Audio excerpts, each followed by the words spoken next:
5월 1일 목요일 생명의 삶 큐티입니다. 오늘 본 말씀은 민수기 17장 1절부터 13절입니다.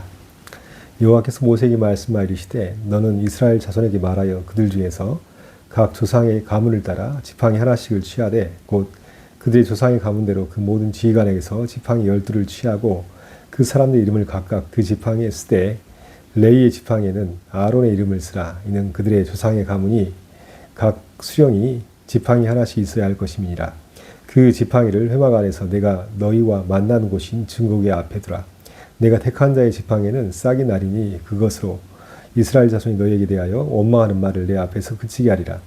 모세가 이스라엘 자손에게 말하며 그들의 지휘관들이 각 지파대로 지팡이 하나씩을 그에게 주었으니 그 지팡이가 모두 12이라. 그 중에 아론의 지팡이가 있었더라. 모세가 그 지팡이들을 증거의 장막 안 여호와 앞에 두었더라. 이튿날 모세가 증거의 장막에 들어가 본즉 레위 집을 위하여 낸 아론의 지팡이에 움이 돋고 순이 나고 꽃이 피어서 살구 열매가 열렸더라. 모세가 그 지팡이 전부를 여호와 앞에서 이스라엘 모든 자손에게로 가져오매 그들이 보고 각각 자기 지팡이를 집어들었더라. 여호와께서 또 모세에게 이르시되 아론의 지팡이는 증거궤 앞으로 도로 가져다가 거기 간직하여 반역한 자에 대한 표징이 되게 하여 그들로 내게 대한 원망을 그치고 죽지 않게 할지니라. 모세가 곧 그같이 하되 여호와께서 자기에게 명령하신 대로 하였더라.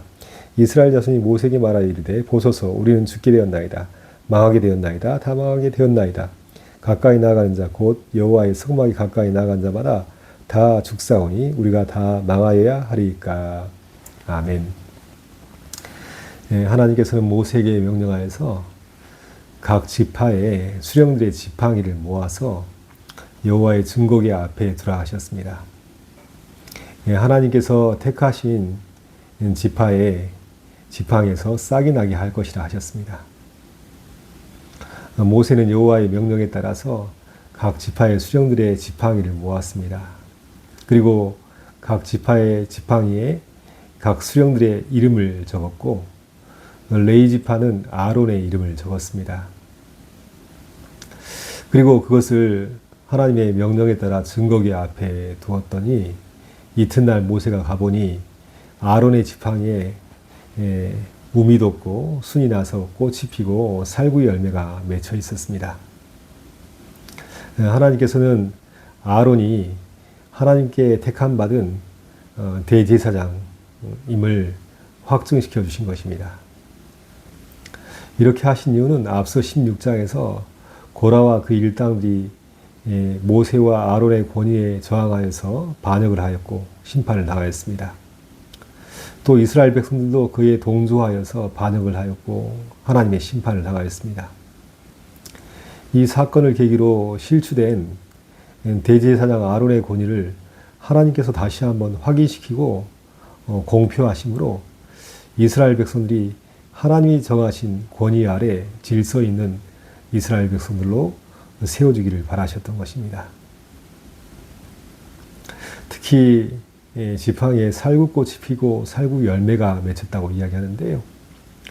살구나무는 히브리어로 샤케드라는 단어를 씁니다. 이 샤케드는 샤카드라는 동사에서 비롯되었는데요. 샤카드는 깨어있다, 지켜보고 있다 라는 의미를 가지고 있습니다.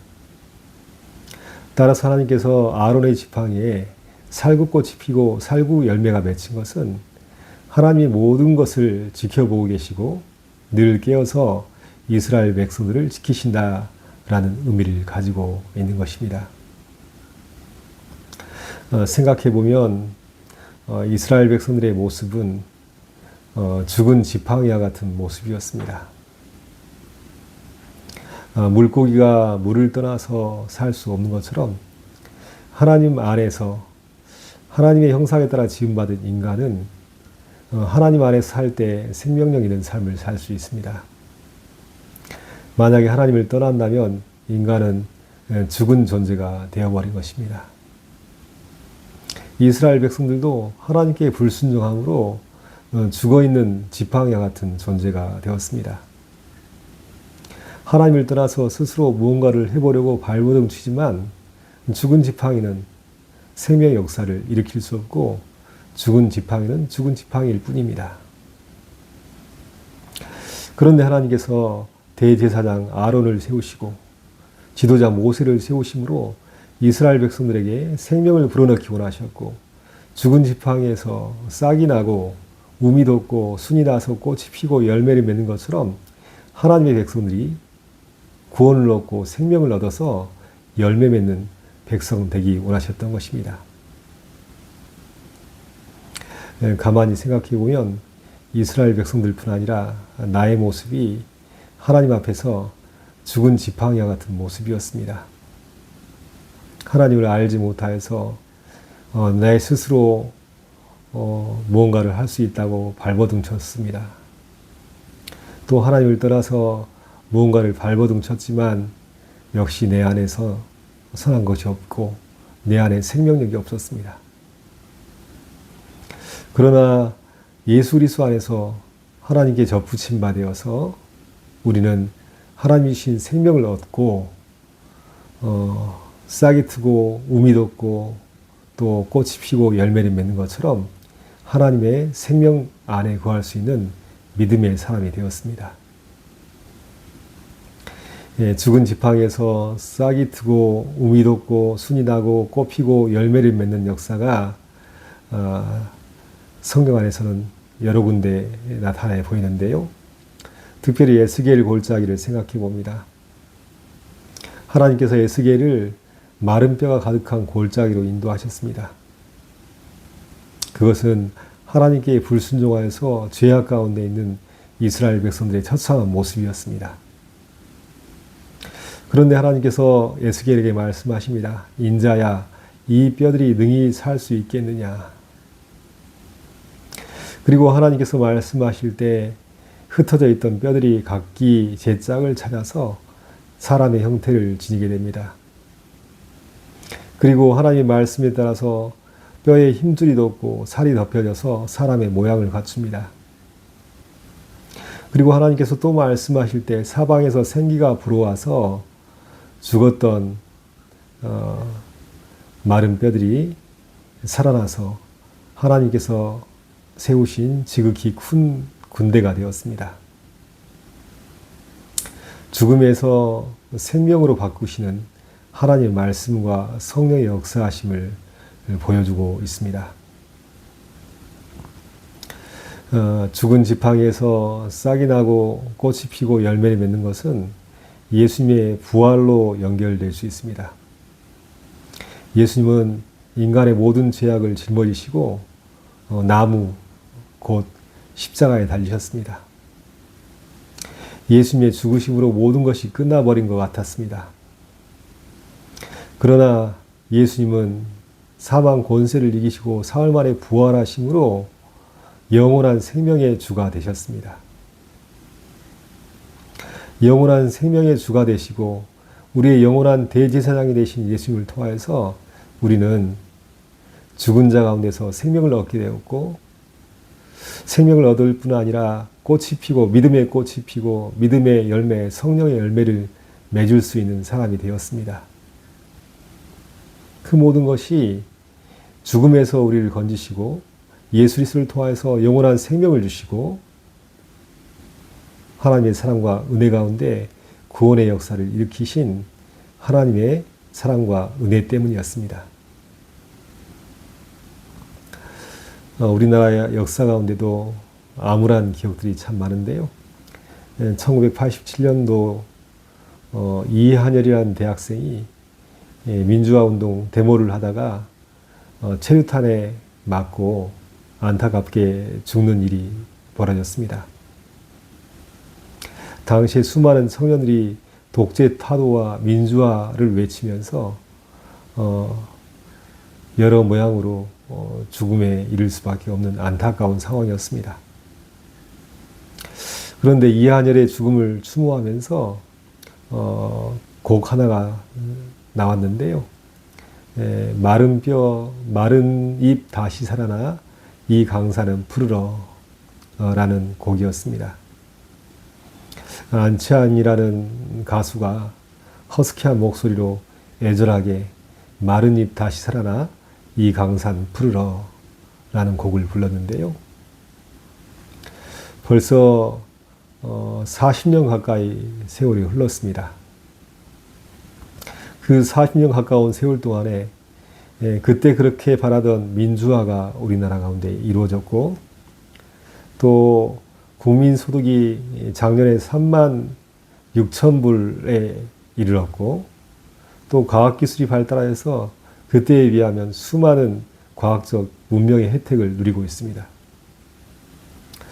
그럼에도 불구하고 지금 마른 잎이 다시 살아나 이 강산은 푸르러 노래하였던 그 이상이 이루어져 있습니까?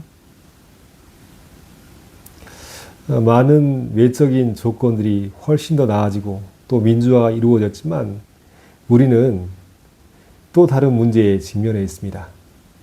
경제 문제, 저출산의 문제, 또 국방의 문제, 여러 가지 문제 속에서 과연 1987년 그때 당시보다 지금이 더 행복한지 물어볼 때 모르겠습니다.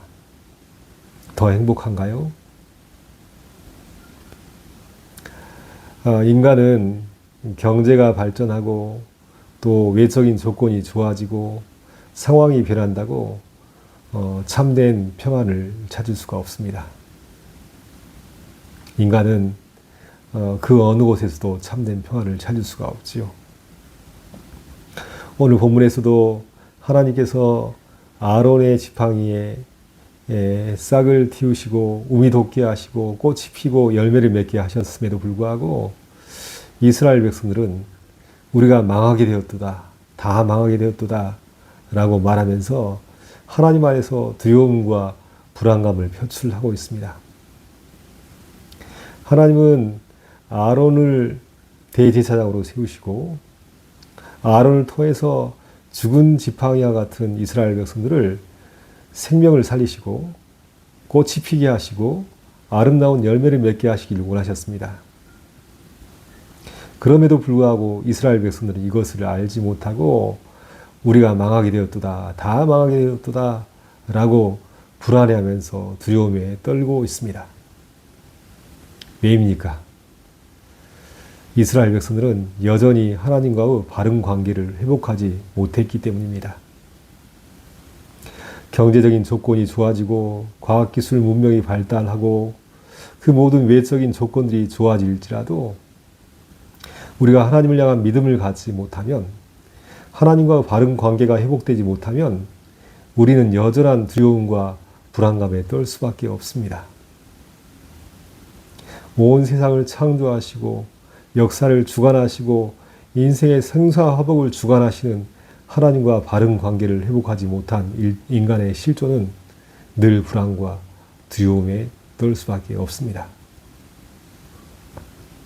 하지만 오늘 죽은 지팡이에서 싹을 틔우시고 꽃을 피우시고 열매 맺게 하시는 생명의 역사를 일으키신 하나님을 우리가 믿고, 십자가에서 죽으시고 부활하신 예수 그리스도를 진심으로 믿고 섬기며 살아갈 때 죽은 지팡이와 같은 우리의 모습도 예수 그리스도의 영원한 생명이 우리 가운데 들어오게 될 것이며, 그 생명 가운데 우미 돋고 순이 나고 꽃이 피고 풍성한 성령의 열매가 맺히는 은혜가 우리의 삶 가운데 있을 것입니다.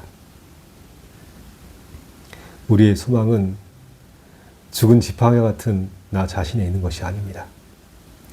우리에게 영원한 생명을 부여하신 부활의 예수님께 우리의 참된 소망이 있고, 죽은 나무에 싹을 틔우시고 꽃이 피고 열매를 맺게 하신 하나님의 생명의 역사 가운데 우리의 참된 소망이 있음을 반드시 기억해야 될 것입니다.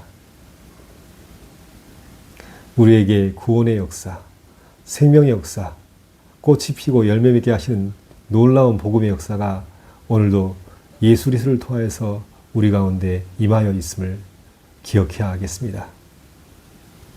그리고 어떠한 암울한 상황일지라도 예수 그리스도의 생명 가운데 붙어 있을 때 우리는 꽃이 피고 열매를 맺는 놀라운 생명의 역사를 일으키며 하나님 나라를 이루어가는 귀한 하나님의 백성임을 기억하면서 오늘도 믿음으로 풍성한 삶을 살아가야겠습니다.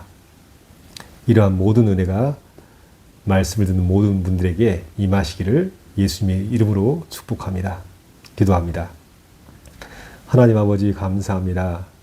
우리를 하나님의 백성으로 불러주시고 죽은 지팡이와 같은 모습에서 예수 그리스도의 생명으로 말미암아 싹이 틔우고 꽃이 피고 열매를 맺게 하심을 감사드립니다.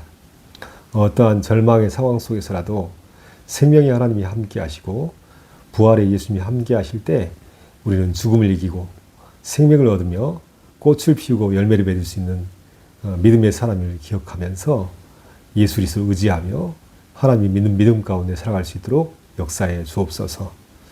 오늘도 주신 말씀 기억하면서 절망의 상황 속에서라도 죽음의 상황 속에서라도 부활의 예수 그리스도를 붙잡고 믿으며 예수 그리스도 안에 접붙임 받아서 풍성한 열매를 맺는 믿음의 복된 삶을 살 수 있도록 우리 가운데 함께해 주옵소서.